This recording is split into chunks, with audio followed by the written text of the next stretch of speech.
सुपनगी सरुक निफु थोकपगी अम्मा खंथदुना येंगसी मदुदी माल पुम्नमक असिदगी सुपनगी सरुक निफु थोकपगी अम्मा खक चही अम्मदा फरज ओइना लौथोकपा असिबु तंगाई फदबु ओहनबिरमी अमसुंग हारिबा असिसु एनी मी खुदिंगमक्ता ओहनबिरमदे तौबददी अदुगुमलबा हेंगलकपा याबा मालसिंग अमसुंग अखोगी तंगाई फदबा पोटलमसिंग अदुदगी अहेनबदा लैरिबा पोटलमसिंग अमसुंग हारिबा पोटलमसिंग अदुदा फिल्म अदुदा चही अम्मा हेनख्रबा ओइरबा अमसुंग चही अम्मा हौख्रबा मतुंगदा हारिबा मियोई अदुगी मनाक्ता निसाब की चांगदा माल असि लैबा मतमदा खक्ता जकात असिबु लौथोकपा असि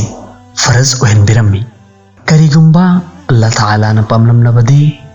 सरुक तंखाय अम्मा हाइबदी 50% नत्रगना मदुदगी हेनबसु जकात फरज तौबिरंबा याबनी अमसुंग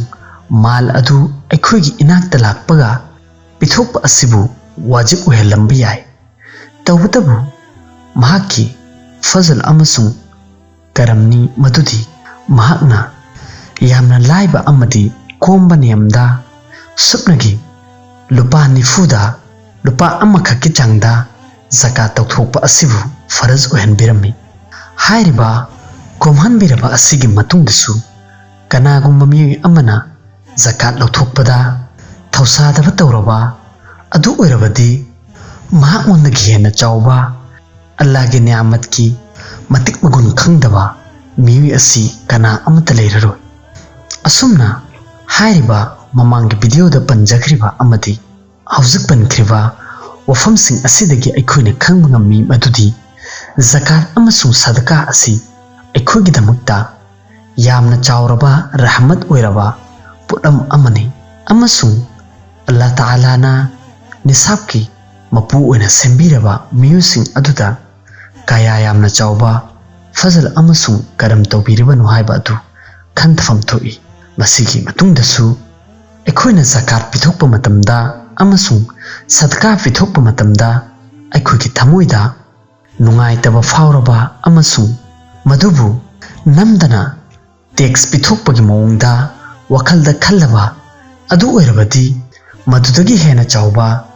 कनागुंबा अपंगबा अमता लैररोय ख्वाइदगी हाना अखोइना होटनगदबदी करिगुंबा अखोइ जकात पिथोकनबगिदमक्ता साहिबे निसाब ओइरबा अदु ओइरबदी अतोपा थबक पुम्नमक्की ममांगदा अखोइगी फरिजा अदुबु पांथोकनबा होटनगदबनी अमसुंग हारिबा फरिजा असिबु पांथोकपा मतमदा थौसादबा अमदी मदुबु यैथोक्तुना लैबा असि तौरोइदबनी मसिगी मथंगदा जकात की अदुगुमलबा तंगाई फदरबा मसाइल सिंग लाक्लगनी मथंगी वीडियो लाक्पा फावबा ngaminarasi assalamu alaikum।